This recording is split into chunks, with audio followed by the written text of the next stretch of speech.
Welcome back to Von Blues Boxing, man. What's going on with everybody, man? So I want to talk about the fights this past weekend we just had. We had a pretty give me a minute. We had a pretty busy boxing day and combat sports day last this past Saturday. We had Brian Mendoza versus Sebastian Verdora. We had Shakur Stevens versus Yoshino. We also had who else fought on that day? Oh, Bam Bam Rodriguez fought Christian Gonzalez. So we had a lot of different fights that past weekend, but I just want to talk about I'm gonna talk about each individual fight. But this video is about Shakur Stevens win over Yoshino. Um, this past weekend, Shakur Stevens had his first fight at 135 pounds. He fought a guy who was ranked top 5 in the WBC, Yoshino. Um, what a great performance from Shakur Stevens. Yes, this guy has had this type of level of fights. I mean, he came off a big win against Nakatani, but Nakatani is, he's past it. I'm just going to be honest. Nakatani's past it. But the thing is, Shakur Stevens was impressive in his first fight at 135 pounds. He put it on him. Like Shakur came forward, he always comes forward. I don't know where this thing gets where he's boring. Like Shakur Stevens is not a boring fighter at all. Fight he did, you know what I'm saying? I don't. His style, he has to come forward with his style. Shakur's style is controlling distance. Controlling distance is not just sitting outside, jabbing a guy, jabbing, throwing straight punches, sticking, move. Nah, it's not all. Nah, he has to control distance. So Shakur Stevens likes with his distance control and his pressure. He likes to make his opponents throw when they don't want to. And I seen that in that fight with Yoshino. He put the pressure on Yoshino, and so he made Yoshino fight faster than he thought he was going to have to fight. And Shakur Stevens is just a master at distance. He's got great upper body movement, good footwork, excellent head movement. He got reflexes of a cat. He's just, man, he's hella good. Shakur Stevens is just raw. That boy is just damn good. Like, it ain't nothing else to it.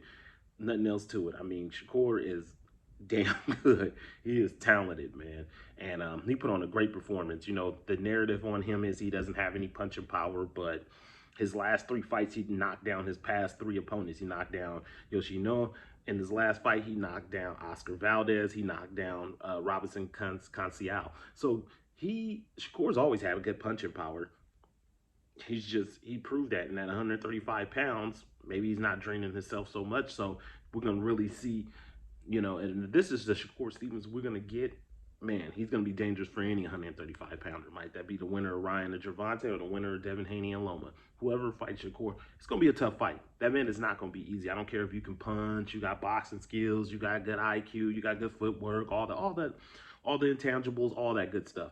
Even the physical skill set, if you got it, Shakur is going to be tough to beat. And that was just an impressive win, and I got to give that man credit. He called out Devin Haney after that fight. I don't know.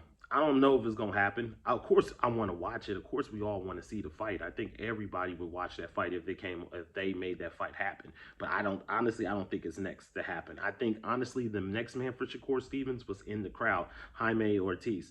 I think it's Jermaine Ortiz, or is it? No, it's Jermaine Ortiz. My bad. Jermaine Ortiz was in the crowd. I think that's his next opponent, and it's a damn good opponent. You know what I'm saying? Jermaine Ortiz ain't no slouch. If you ain't seen the last fight with Lomachenko, that's a good little matchup for him. Nice little challenge. If he can't get the Devin Haney fight, which I'm gonna be honest, Shakur's probably not gonna fight Devin Haney next. Let's just be realistic. I think Jermaine Ortiz is the next opponent for him.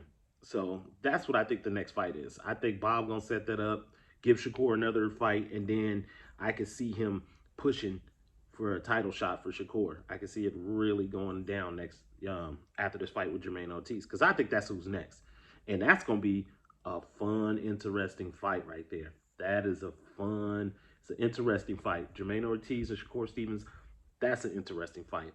You know what I'm saying? Of course, I would like to see him fight the winner of the either 2 big lightweight fights we got coming in the next 2 months. But honestly, I don't think it's going to happen. I don't think Bob Arum and Top Rank want to put that fight on just yet. I think, honestly, they're going to just, you know what I'm saying? I don't think it's going to happen.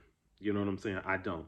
So And honestly, if Devin Haney beats Lomachenko and he can't get the Tank fight, he's gonna go up to 140. I don't see him staying at 135 too long. If he can't get the Tank and Ryan Garcia winner, Devin's gonna go up weight and he's gonna go chase that Josh Taylor and Teofimo Lopez winner, which is another easy fight to make. So we're gonna see. We are going to see. We're going to see. We're going to see what happens. You know. So it's just a good performance for Shakur Stevens. He looks really good, like he always does, but looks a little stronger at 135 pounds. Um, really just had it going. That right hook was landing. You know what I'm saying? He was setting that shot up. I mean, Shakur just do what he do. I mean, that's just Shakur. I was impressed by the win, but Shakur Stevens is just that level of fighter. I knew dude didn't really have a chance coming in that fight. He punches hard, but he didn't have a chance to beat Shakur Stevens. And so yeah, I was impressed. I think that's really what's next for Shakur Stevens. I think that's his next fight, Jermaine Ortiz. I think that's next, and hopefully, I mean, in the perfect boxing world, he would fight the winner of Devin Haney or Lomachenko. You know what I'm saying? In a perfect boxing world, he would fight them, but I don't think it's gonna happen. I think it's Jermaine Ortiz is next. I think he gets the title shot next. So, yeah, that's pretty much on Shakur Stevens' weekend. And I mean, there were some other fights on there. Jaron Anderson blew out Luis Arias. To be honest, it's time for. I feel like Jaron Allen needs a top 15 guy now. I think he's past that level now. And I know that they don't want to move him too quick.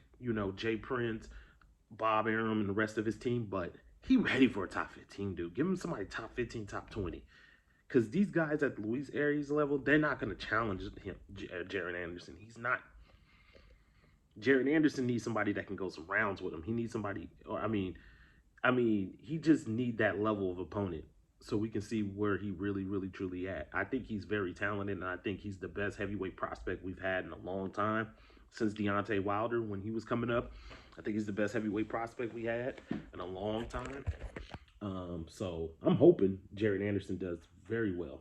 You know what I'm saying? But it's time. He need a top 15, top 20. And Jaron Anderson been talking about it. Jaron want that challenge so he can show the world like, hey, I'm that dude. I'm that young heavyweight. I'm somebody that you ain't seen in a while. A guy in his early 20s being talented. Keyshawn Davis blew out Anthony Yigit. I mean, Keyshawn Davis is a good fighter. Time for Keyshawn. Keyshawn need a top 15, top 20 guy now. You know what I'm saying? I think he proved himself too. Those two dudes, they're ready for it. Just put them young boys in there. They ready for it. Those two dudes, they need that. So hopefully Keyshawn and Jared get a top 15, top 20 guy in their next fights. I think they're ready. But yeah, that's it on the top rank card side. Just wanted to give you, my thoughts on the Shakur Stevens card. And yeah, that's it, man. Von Blues Boxing. I'm out.